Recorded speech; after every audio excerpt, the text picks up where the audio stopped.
ये कहानी विनोद की है, जो मुंबई का रहने वाला था। उसकी दूसरी गर्लफ्रेंड, जिसका नाम प्रिया था, वो अपने ज़िंदगी में काफ़ी खुश था। एक दिन कुछ ऐसा हुआ कि उसकी ज़िंदगी ही बर्बाद हो गई। विनोद एक अय्याश किस्म का लड़का था।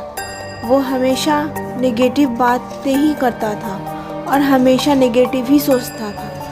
एक दिन वो अपनी गर्लफ्रेंड को शिमला घुमाने ले जा रहा था। शिमला जाते हुए रास्ते में उसकी गाड़ी ख़राब हो गई। विनोद की गर्लफ्रेंड को वॉशरूम जाना था। वहाँ आसपास कोई कॉम्प्लेक्स भी नहीं था। घने और सुनसान जंगल और वीरान रास्ता, तो उसे वहीं जंगल में जाना पड़ा।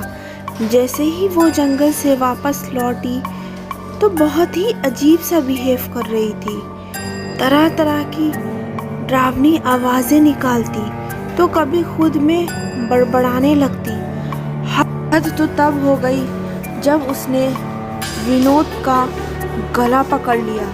विनोद कार ड्राइव कर रहा था। अचानक से सामने आने वाली कार से उसका एक्सीडेंट हो गया, पर किसी तरह विनोद की जान बच गई। तभी उसकी गर्लफ्रेंड उसे ज़ोर ज़ोर से मारने लगती है, लेकिन विनोद को कुछ समझ ही नहीं आ रहा था कि उसकी गर्लफ्रेंड को अचानक क्या हो गया है।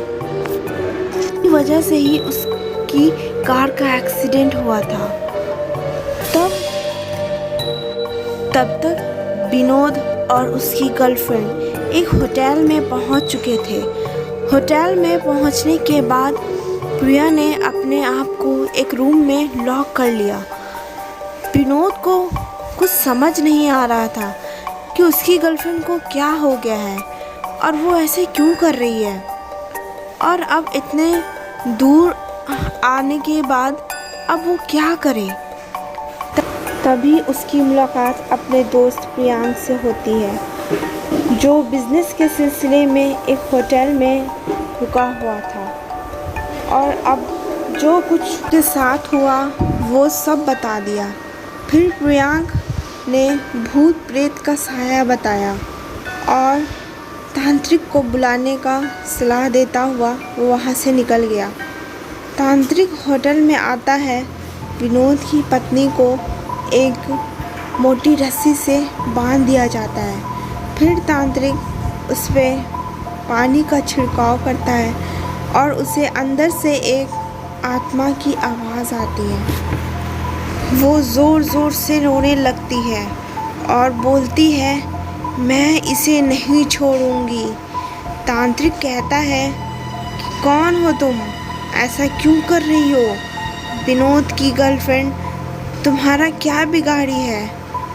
तो बोलती है, मैं प्रियंका हूँ, विनोद की पहली गर्लफ्रेंड। एक दिन मैं विनोद के साथ शिमला जा रही थी। मैं बहुत खुश थी, लेकिन अचानक पुलिस ही हमारे पीछे पड़ गई। मैंने विनोद से पूछा, पुलिस हमारा पीछा क्यों कर रही है?